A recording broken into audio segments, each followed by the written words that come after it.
Olá, meu nome é Márcio Teixeira, eu quero dar as boas-vindas a você ao meu canal do YouTube. O tema de hoje vai ser um tema muito importante, onde eu vou falar sobre reencarnação e o Tribunal de Cristo.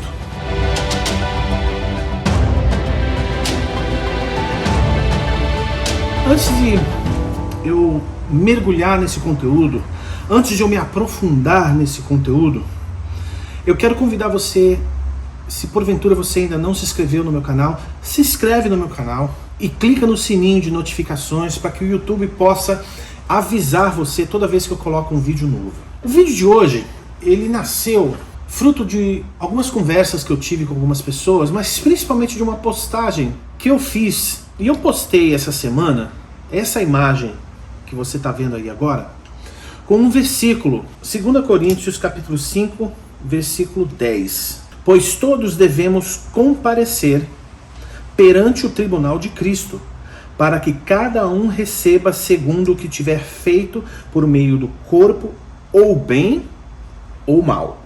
E para minha surpresa, quando eu fiz essa enquete no meu Instagram ali, eu notei que 25% das pessoas nunca haviam pensado sobre o fato de que um dia elas haverão de comparecer perante ao tribunal de Cristo. Conversando com outras pessoas, e tem uma pessoa que eu gosto muito, considero uma amiga, né, que nós nos relacionamos aqui, enfim, e ela tem uma fé diferente da minha, né? Ela tem uma fé onde ela acredita na reencarnação. Ela é uma kardecista, espírita kardecista, e ela crê na reencarnação, assim como toda a doutrina de Allan Kardec. Em conversa com essa pessoa, ela defendia a beleza da fé espírita, a profundidade das boas obras. E eu vou dizer para você, eu admiro muito, muito a fé dessas pessoas. Tem pessoas maravilhosas que creem dessa forma. Mas existe um ponto na doutrina de Kardec que eu não posso concordar. Eu não posso concordar. E a razão pela qual eu não concordo é que a Bíblia não concorda. Mas antes de fazer isso, antes de entrar nesse pormenor, eu quero dizer para você que eu, respeitosamente, eu comprei o Evangelho segundo o Espiritismo de Allan Kardec para ler, para conhecer a obra, para conhecer os pensamentos, para conhecer o racional por trás da vida desse homem. Eu confesso que eu fiquei bastante surpreso. Surpreso porque eu tinha na minha mente uma perspectiva bastante diferente do que eu encontrei aqui. E eu explico para você o porquê que eu tenho uma perspectiva diferente. Eu tenho uma perspectiva diferente porque quando eu abro a Bíblia, e a Bíblia é um compêndio de 66 livros, que sendo eles 39 no Antigo Testamento e 27 no Novo Testamento. E os 4 primeiros livros do Novo Testamento, Mateus, Marcos, Lucas e João, é o que chama-se de Evangelho. Então quando você vem na Bíblia e você pega os 4 evangelhos, vamos lá, vou pegar esse aqui. Você está pegando um compêndio de livros que foram escritos por 4 homens diferentes, narrando sobre a vida, ministério, morte e ressurreição de Jesus. Isso aqui é o Evangelho, ok? E quando eu peguei para ler o Evangelho de Kardec, a minha surpresa é o que eu pensei que eu fosse encontrar nesse livro aqui. Eu pensei que eu fosse encontrar esses 4 livros, Mateus, Marcos, Lucas e João, no seu conteúdo completo, aqui dentro, e porventura alguns comentários, tá? Mas o que eu encontrei não foi nada disso. O que eu encontrei foi algumas passagens do Evangelho que foram retiradas desse conteúdo, e esse conteúdo é explicado e comentado por Allan Kardec, né? Eu comecei a procurar sobre as questões de ressurreição e morte, ou reencarnação e morte. E obviamente aqui se defende a reencarnação.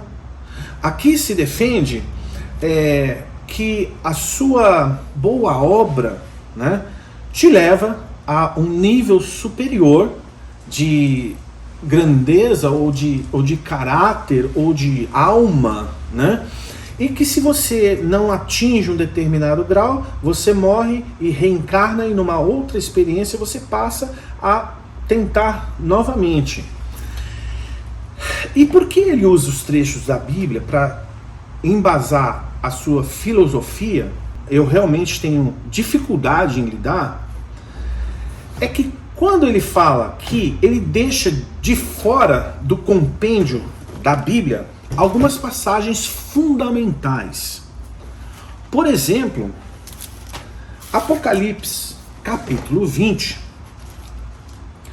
diz o seguinte: e vi mortos, grandes e pequenos, que estavam diante do trono, e abriram-se livros.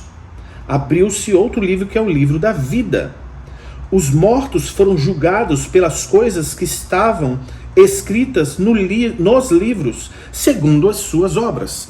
Ou seja, as suas boas obras serão julgadas, só que elas não serão passadas numa próxima experiência de vida. Sabe por quê? Ele também deixou de fora uma outra passagem, que diz o seguinte, Hebreus capítulo 9, versículo 27, que está escrito o seguinte: e como aos homens está ordenado morrer uma vez só, vindo depois disso o juízo. Então, a Bíblia Sagrada está dizendo para o senhor Allan Kardec e para a doutrina que ele fala, que ressurreição, segundo a Bíblia, não existe. Porque a Bíblia está dizendo que aos homens é destinado morrer uma vez só. Ou seja, você vai morrer uma vez só. Você não vai morrer e viver de novo, como aqui é pregado. Você vai morrer uma vez só. E tudo que você fez nessa vida será julgado. Foi isso que nós acabamos de ler em Apocalipse. Eu não vou nem entrar no mérito, tá? No Antigo Testamento, em Deuteronômio e Levítico, do que Deus fala sobre como ele abomina a consulta aos mortos. Porque Deus proíbe em Deuteronômio. E eu quero mostrar para você, e respeitosamente eu vou fazer isso, a opinião de Deus a respeito, não a opinião do Márcio. Por isso eu estimulo você, eu encorajo você, eu desafio você a buscar o que está escrito na Bíblia, a palavra de Deus. Porque nesse compêndio de texto, ele excluiu os aspectos que Deus acha a respeito daquilo que ele prega. E isso eu acho errado. Ele não poderia ter excluído jamais isso. E olha o que a Bíblia fala. Em Deuteronômio 18, versículo de 9 a 14. Está escrito assim: Deus está falando para Moisés a respeito do povo de Israel que entraria na terra prometida. Então ele fala assim para Moisés: quando tiveres entrado na terra que o Senhor teu Deus te dá, não imitarás as abominações dessas nações.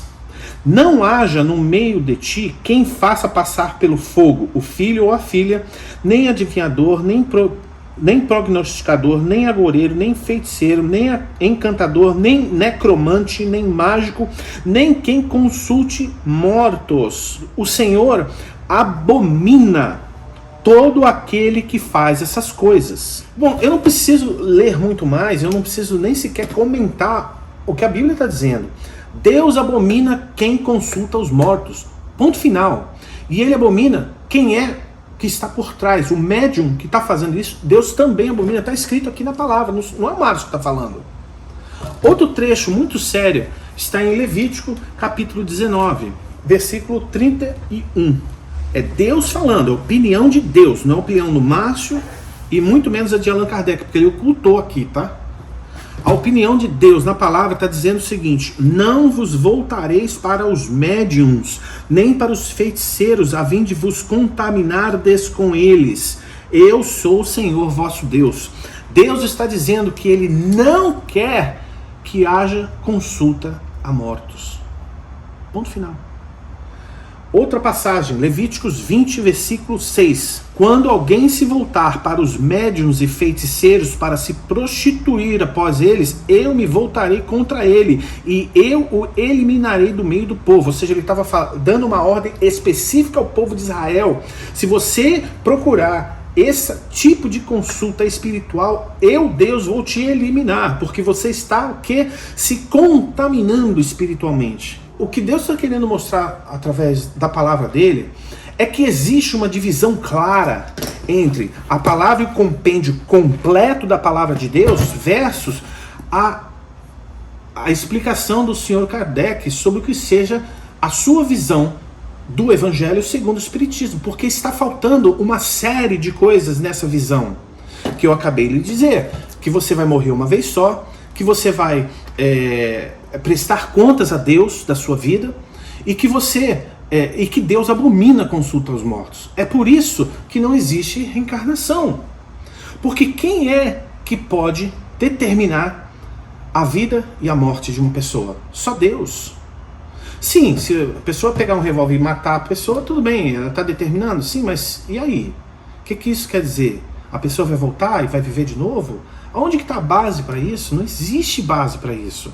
Existem estudos científicos, mas que não levam a nada, porque a Bíblia está dizendo para você, das passagens que não foram incluídas nesse livro aqui, de que você vai prestar conta na sua vida um dia das suas obras.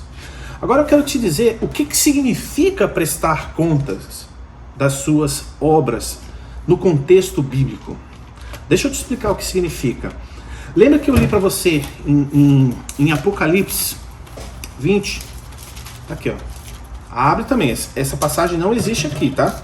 Que os mortos foram julgados pelas coisas que estavam escritas nos livros segundo as suas obras.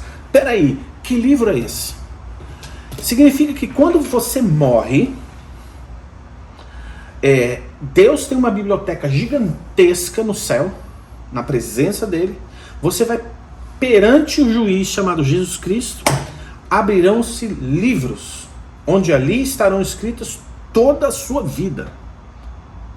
Porque tudo está sob vista do Senhor. E como é que eu sei disso? Além de estar escrito aqui, existe uma outra passagem, no Salmo 139, que também está excluída desse livro aqui, que diz o seguinte, Salmo 139, versículo 15. Ele está falando sobre a formação do feto no ventre materno. E ele fala assim: os meus ossos não te foram encobertos quando eu fui no oculto formado. Quando fui entretecido nas profundezas da terra, os teus olhos viram o meu corpo ainda informe. Davi está dizendo. Aí olha só. Todos os dias que foram ordenados para mim, no teu livro foram escritos, quando nenhum deles ainda existia. O que Davi está nos ensinando e está nos revelando é o seguinte: quando a pessoa está no ventre materno da sua mãe, Deus está ali vendo a formação daquele feto, prestando atenção. E antes desse feto nascer, todos os dias da sua vida foram escritos em um livro. O que é que Deus escreveu ali? Eu vou te mostrar o que Deus escreveu. Está em Jeremias, para cá, capítulo 29, versículo 11. Está o seguinte, olha. Deus falando: pois eu sei os planos que tenho para vós, diz o Senhor. Planos de paz e não de mal, para vos dar uma esperança e um futuro. Então me invocareis, e ireis e orareis a quem? A mim, e não a mortos. Entende? A quem você deve invocar? Você deve invocar o Senhor Deus dos exércitos, o Criador dos céus e da terra, que estava vendo você ainda em formação no ventre da sua mãe. É esse que você tem que invocar. E é por isso que Deus falou: e abomina quem invoca os mortos. E é por isso, sabe por quê? Porque quem invoca os mortos, ou seja, os espíritos que estão sendo invocados, não são espíritos de pessoas humanas. Adivinha de quem são? São de demônios.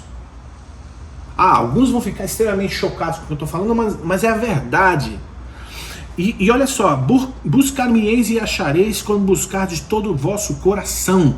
Então, a palavra de Deus está dizendo aqui, que quando você invoca a Deus, Ele revela para você o que está escrito nos livros que Ele sonhou para você, todos os dias da sua vida. Ah, mas então você está querendo dizer que Deus predeterminou, e Deus escreveu e eu não tenho livre-arbítrio? Claro que você tem.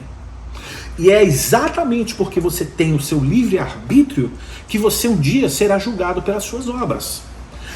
É esse livro aqui, é exatamente esse livro que Deus vai abrir naquele momento na frente, na sua frente, e Ele vai ler. Porque naquele livro vai estar escrito que no dia tal, Deus sonhou para a sua vida tal coisa assim, assim, assim. Mas só que se você foi uma pessoa que buscou a Deus, como Ele falou, me invoca para que eu te responda, se foi uma pessoa que fez isso, Deus terá revelado a vontade de Deus. A Bíblia diz que a vontade de Deus para a sua vida é perfeita, boa e agradável. A Bíblia diz também que a mente do Senhor é muito mais alta do que a nossa, que os caminhos do Senhor são muito mais altos do que os nossos, que o Senhor tem planos maravilhosos para a nossa vida. Deixa eu te perguntar uma coisa, é mais fácil, mais garantido você tentar descobrir os planos para a sua vida através de um relacionamento pessoal com Deus, o Todo-Criador, que te conhece desde o ventre da tua mãe, ou você vai para um médico perguntar para um espírito que você não sabe nem quem é, quando ele falou, não consulteis os espíritos? O que você acha que é melhor?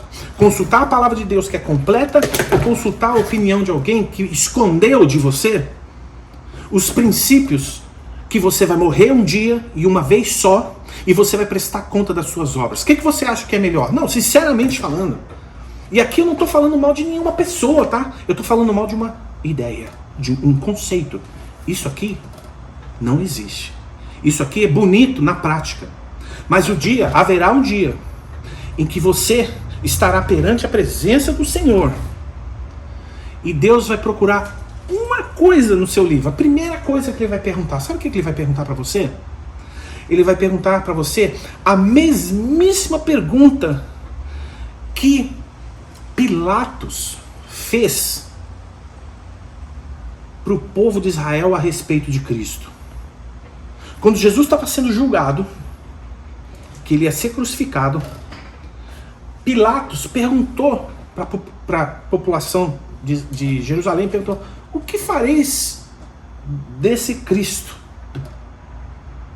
Deus vai perguntar a mesma coisa para você naquele dia. Ele vai perguntar para você assim: o que tu fizeste de Cristo? Sim, o porquê dessa pergunta? Porque a Bíblia diz, João 3,16, porque Deus amou o mundo de tal maneira que Ele deu o seu Filho, de tal maneira para todo aquele que nele crê não pereça, mas tenha vida eterna. A Bíblia também diz que aqueles que creem no seu coração que Jesus morreu e ressuscitou, será salvo. A Bíblia diz que todos aqueles que confessarem, aliás, foi o próprio Jesus que falou: aquele que me confessar diante dos homens, eu também o confessarei diante do meu Pai que está nos céus, mas aquele que me negar diante dos homens, eu também o negarei diante dos anjos de Deus. Então significa o seguinte: chega você do céu um dia, e você viveu a sua vida cheia de boas obras, você viveu a sua vida fazendo a bondade, você viveu a sua vida inteira seguindo normas que são bonitas e preceitos bonitos, tá? Mas que nunca chegou para você e falou o seguinte: Jesus morreu na cruz do Calvário para perdão dos seus pecados, porque é o que diz aqui na Bíblia. Aqui fala que você vai ter uma segunda chance. E quando você chega na presença de Deus e Ele abre os seus livros e Ele pergunta: o que você fez com Cristo? A sua pergunta, a sua resposta naquela hora, qual será? A sua resposta será: poxa, espera um pouquinho, eu vivi bem, eu vivi de acordo, fui correto, não roubei, não xinguei, não matei, dei as minhas obras de caridade. Mas Deus vai educadamente te interromper. E Ele vai falar: deixa eu refazer minha pergunta para você. Quando foi na sua história que você reconheceu os seus pecados e você olhou para a cruz do Calvário, olhou para Jesus morto ali por você, olhou para a tumba vazia, ressurreto, e você reconheceu que aquela morte foi uma morte de substituição aos seus pecados, porque quem merecia estar naquela cruz era você. Porque a Bíblia diz que todos pecaram e destituídos foram da glória de Deus. Infelizmente, esse versículo também está excluído da obra do Sr. Kardec. Então, naquela hora, se você não tiver resposta, Deus vai ter que te responder. E a resposta que Deus vai ter para você é: as suas obras não são maiores do que a obra de cruz e a redenção que eu ofereci por você. Sinto muito, você não tem mais uma chance. Aparta-se de mim. E você vai ter que sair da presença de Deus e viver eternamente longe de Deus, cara. Sabe o que significa isso? Significa também que não está nesse compêndio que você não vai voltar para ter uma outra chance. Significa que você viveu a sua vida inteira e você pensou que a bondade do seu coração seria suficiente para te justificar. Mas não será. Porque ele também ocultou que as obras não são suficientes.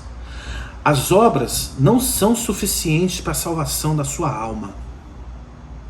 Porque se elas fossem suficientes, elas tirariam o poder de redenção da cruz. Porque bastaria você viver uma vida reta, justa, fazer tudo todo bem, para você ser salvo, certo? Mas a Bíblia diz que as suas boas obras são como trapos de imundícia perante o Senhor. Sabe o que significa trapo de imundícia? Quando tinha a múmia que era enterrada e tinha aquelas talas, aquilo eram os trapos de imundícia. Então as nossas boas obras perante Deus é como trapo de imundícia. Serve para quê? Para o lixo, para nada. Por quê? Porque a obra da cruz sempre vai ser muito maior do que qualquer benevolência que você fizer. Isso está fora desse compêndio. Vamos pensar de uma outra forma. Quando Jesus foi ser crucificado, e olha como é tremendo isso. A Bíblia diz que Jesus foi crucificado entre dois ladrões. Né? Dois ladrões que mereciam pagar o preço que eles estavam pagando. Jesus não merecia. E ali naquele momento daquela cruz, não tinha tempo para nenhum daqueles dois ladrões descerem para ir na igreja, para ir dar oferta para os pobres. Não tinha tempo de visitar as viúvas e visitar os órfãos. Não tinha tempo de pegar agasalho e dar para os pobres. Não tinha tempo, cara. Eles estavam morrendo. Eles iam morrer. E um dos ladrões virou para Jesus e falou: cara, se você é bom mesmo, desce da cruz e salva a gente. E o outro ladrão falou: tu é doido, rapaz? Você não está vendo que ele não merece isso aí que ele está passando? Aí ele vira para Jesus e fala: Jesus, é o seguinte, lembra de mim quando entrares no paraíso. Na última hora ele falou isso. E Jesus falou o seguinte: ó, hoje mesmo você vai estar comigo no paraíso. É uma das coisas mais lindas da Bíblia. Sabe o que ele está dizendo ali? Sabe o que essa passagem nos diz? Que isso aqui não existe, cara. Aquela obra na cruz, que aquele ladrão reconheceu Jesus como o Senhor que era capaz de perdoar os seus pecados, foi essa declaração que colocou ele no céu, cara. Então significa que as obras que você faz não te levam para lugar nenhum, nem para o céu e nem para o inferno. O que leva você a ter uma vida salva em Cristo Jesus eternamente é a sua declaração de quem é Jesus para você. É o seu aceite da obra de redenção que Deus te ofereceu, mas que infelizmente não está aqui. Está no compêndio completo do texto que ele infelizmente deixou de fora. Então eu estou trazendo para o seu conhecimento, e com todo o respeito eu falo, que falta muita Bíblia aqui. Falta muita coerência bíblica de salvação e de redenção da obra da cruz nesse material do Sr. Kardec. E eu estou falando para você, não confie em algo que seja incompleto. Você tem que ir na matriz, você tem que ir na fonte dos escritos que ele foi e tirou só um pedacinho, porque ele tirou algumas partes do Evangelho. Por exemplo, ele não deve ter falado sobre Lázaro. Lázaro ressurgiu. Jesus foi lá e chamou Lázaro de volta à vida. O pobre do Lázaro já estava lá desfrutando da eternidade. Jesus falou: Lázaro. E ele falou: Jesus está me chamando. E pumba, nasceu de novo. Digo, ele ressurgiu no mesmo corpo. Não foi reencarnar no corpo de ninguém, não. Ele estava fedendo. A Bíblia fala que ele já estava com 4 dias morto, com aquela, saiu uma múmia de dentro da tumba lá, andando. Não existe reencarnação, existe ressurreição. E você vai ressurgir um dia. Isso mesmo. Você vai ressurgir um dia. Você vai morrer. Eu vou morrer um dia. E um dia eu vou ressurgir, vou voltar à vida nesse corpo. A Bíblia diz que será um corpo glorificado. E haverão 2 tipos de ressurreição. Uma ressurreição é para você apresentar-se perante o tribunal de Cristo, onde você vai receber sobre as suas obras. Foi o que eu li em 2 Coríntios 5:10. E outra ressurreição é para você se apresentar diante do trono de Deus, que é o julgamento daqueles que nunca receberam Jesus Cristo como seu Senhor e Salvador. Meu querido, minha querida, não perca tempo. Não deixe esse mundo sem Jesus Cristo. Em nenhum momento eu falei mal da sua fé, se você não corrobora com a mesma fé que eu tenho, que é em Jesus Cristo. Mas o que eu estou dizendo, isso aqui é incompleto. E eu estou dizendo, isso aqui não traz redenção para a sua vida. Só Jesus Cristo traz redenção para a sua vida e perdão para os seus pecados. Não haverá uma segunda chance, não haverá uma terceira chance, e muito menos você é reencarnação de alguém que já viveu antes. Você é uma pessoa única. Você é tão única que você tem impressão digital única, que ninguém jamais teve e jamais terá. E você tem uma impressão digital nos seus lábios. Por isso que a Bíblia fala que se tua boca confessares que Jesus Cristo é o Senhor. Por isso que fala de confissão. Porque confissão tem a ver com aquilo que sai dos seus lábios e não as suas obras. Então eu queria terminar esse vídeo mais uma vez dizendo e reiterando o meu respeito pelas pessoas que não creem da mesma forma que eu. E quero dizer também que eu não sou o dono da verdade, mas eu conheço a verdade. E eu conheço o dono da verdade. E ele me chama de filho. Jesus disse em João capítulo 14, versículo 6, eu sou o caminho, a verdade e a vida. Ninguém chega ao Pai senão por mim. Então, se você acha que as suas boas obras vão te levar a algum lugar, você está enganado. Se você acha que você consultou um espírito que te falou, eu acabei de te mostrar na Bíblia que você está errado. Que aquele espírito é um espírito enganador. Que ele não conhece e não confessa Jesus Cristo como Senhor. Faz um teste. Próxima vez que você for consultar um espírito, pergunta para ele, você confessa Jesus Cristo como seu Senhor e Salvador? Pergunta para ele se ele confessa. Ele não confessa. Só o Espírito Santo é capaz de fazer isso em alguém. E o Espírito Santo de Deus é que testifica em você a fé em Cristo Jesus. Só o Espírito Santo pode sondar a grandeza da mente de Deus que escreveu os dias da sua vida e ler para você o que Deus sonhou para a sua vida. O vídeo de hoje não é uma afronta à sua fé. O vídeo de hoje é um convite para você conhecer Jesus Cristo na essência de quem Ele é. E note que eu não estou falando de igreja aqui, eu não estou falando de religião, eu não estou falando Assembleia de Deus, o Batista, pastor, padre, eu não estou falando nada disso, cara. Eu estou falando de um relacionamento com Deus vivo. Porque foi isso que Ele falou aqui no número em Levítico, que a gente acabou de ler. Que Ele quer que você consulte a Ele, o Espírito do Deus vivo. E é essa a mensagem do vídeo de hoje para você. O único Espírito que você deve consultar é o Espírito de Deus, o Criador Todo-Poderoso, que viu você, ainda informe, na barriga da tua mãe. E eu quero agradecer e orar para que Deus leve essa mensagem àqueles que estão em dúvida, àqueles que estão buscando. E se porventura você for alguém que me odiar por esse vídeo, não tem problema. Se você quiser deixar uma mensagem de ódio, também não tem problema. Eu vou responder com você com todo carinho e respeito.